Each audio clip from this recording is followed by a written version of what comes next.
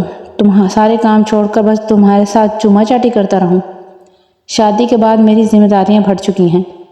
پہلے تو ماں بیٹا ہوتے تھے، جو ہوتا تھا کھاپ لیتے تھے۔ اب تمہارے نخرے ہیں، تمہیں سبزی نہیں پسند، تمہیں دال نہیں پسند۔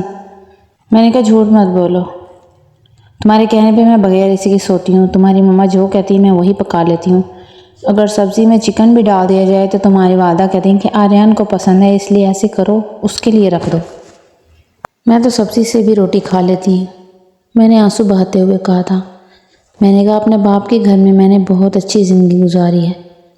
یہ سن کر تب کے رہ گیا، کہنے لگا دفع ہو جاؤ یہاں سے، جاؤ اپنے باپ کے گھر۔ ہر وقت مجھے یہ بات مت سنایا کرو کہ باپ کے گھر یہ ہے وہ ہے۔ اپنے باپ کے گھر تم نے اتنی عیش کی ہے۔ دیکھو میں نے تمہارے ساتھ زبردستی نہیں کی تھی، تم چاہتی تو مجھے ڈانٹ کر فون بند کر سکتی تھی، نہ کرتی مجھ سے دوستی، نہ مجھ سے محبت کرتی۔ اور تم جانتی تھی کہ میں کیا کام کرتا ہوں، میں تمہیں عیش نہیں کروا سکتا۔ میں نے کہا محبت تو دے سکتے ہو نا۔ پتہ نہیں کیوں میں التجا کر رہی تھی، ایسا لگ رہا تھا جیسے میں اسی کی محبت کی بھیک مانگ رہی ہوں۔ وہ میری طرف دیکھ کر کہنے لگا، مجھے سمجھ نہیں آتی ایک عورت ہو کر تمہاری آنکھ کیوں نہیں ٹھنڈی ہو رہی۔ مجھے نہیں لگتا کہ میں نے تمہاری تسلی کر سکوں گا۔ عورتیں تو مرد کے رومانس میں بہت جلد تنگ آ جاتی ہیں، بار بار مرد کے بڑھتے ہوئے جذبات کو دیکھ کر خود ہی پیچھے ہٹنے لگ جاتی ہیں، اور تم ہو منہ سے مجھ سے کہتی ہو کہ تم سے محبت نہیں کرتا۔ ارے کیا کروں؟ ویسے اس طرح کی محبت کرنے کے لیے بھی اچھی خوراک کی ضرورت ہوتی ہے، سمجھی؟ میں خود کو کمزور نہیں کرنا چاہتا۔ اس کی بات سے مجھے لگا جیسے اس میں میری تذلیل کر کے رکھ دی ہو۔ میں نے اپنا تکیہ درست کیا اور مخالف سمت کروٹ بدل کر رونے لگی۔ ایسی محبت تو شاید شہزاد بھی مجھ سے کر لیتا۔ شادی کے شروع میں تو ہر مرد ایسے ہی جذبات دکھاتا ہے، پھر کیا فائدہ ہوا لو میرج کا؟ اپنے ماں باپ کا دل دکھانے کے بعد وہ بھی ایک عام سا مرد تھا۔ شادی کے بعد اس کی جسارتیں، اس کی شدتیں، اس کے جنون، اس کی محبت اور محبت کے دعوے سب کچھ پھیکے پڑ چکے تھے۔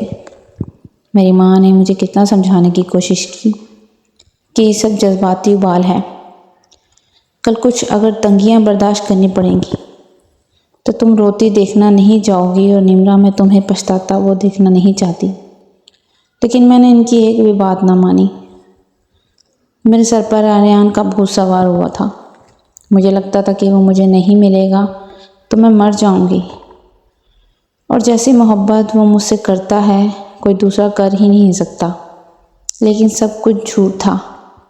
شاید ہم لڑکیاں ہی ایسی چکنی چپٹی باتیں سن کر اور اس طرح کی فلمیں ڈرامے دیکھ کر سمجھتی ہیں کہ شوہر ہر وقت بیوی کے پیچھے پیچھے دیوانوں کی طرح پھرے گا، اس سے محبت کرے گا اور اسے سیراب کرتا رہے گا کسی ہیرو کی طرح۔ لیکن حقیقت اس سے بہت مختلف نکلتی ہے، اور شاید حقیقت یہی ہوتی ہے۔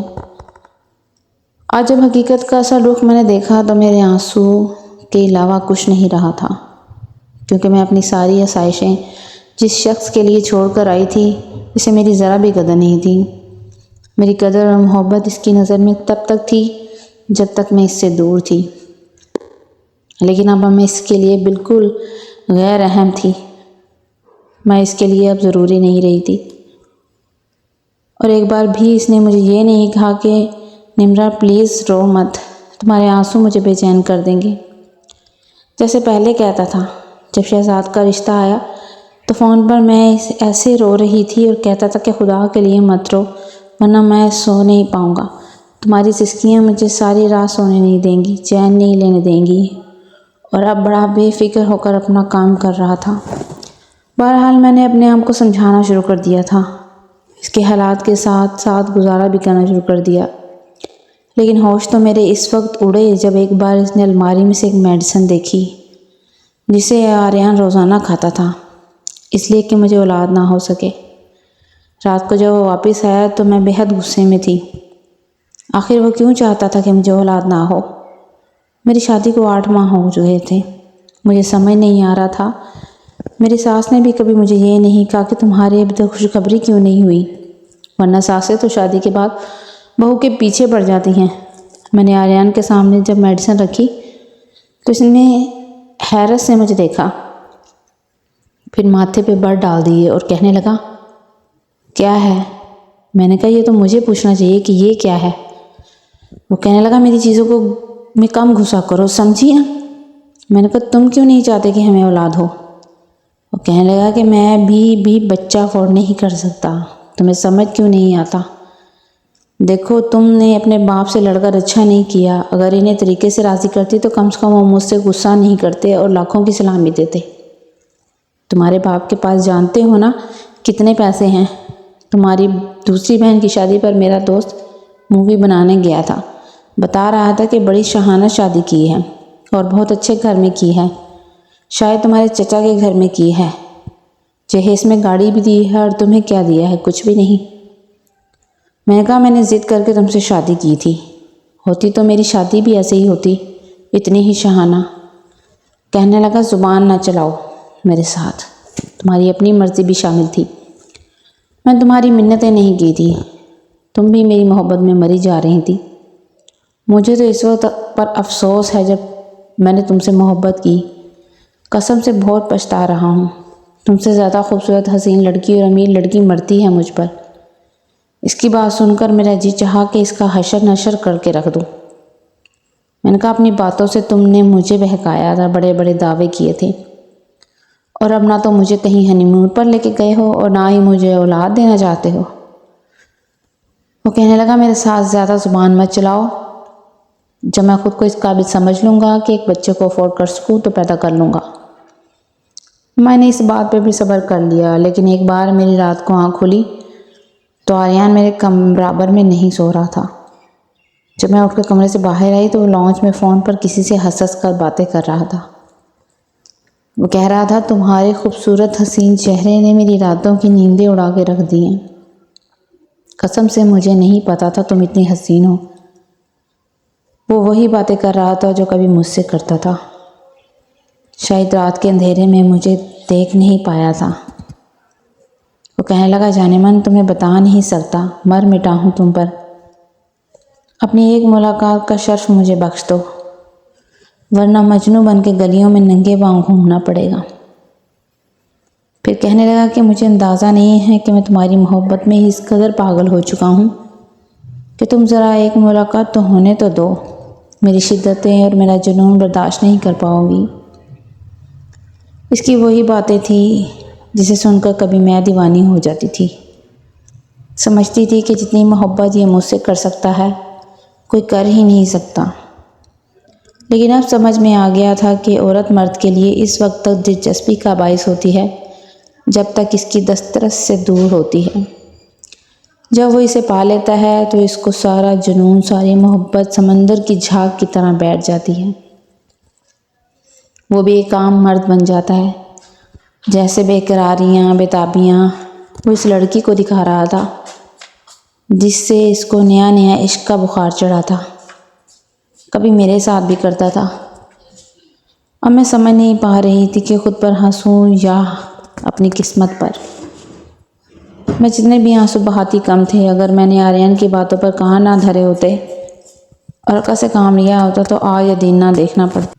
میں اپنے پیچھے کی ساری کشتیاں جلا کر آئی تھی، اور اگر یہاں پر واپس جاتی تو بھی میری ماں مجھے قبول نہ کرتی۔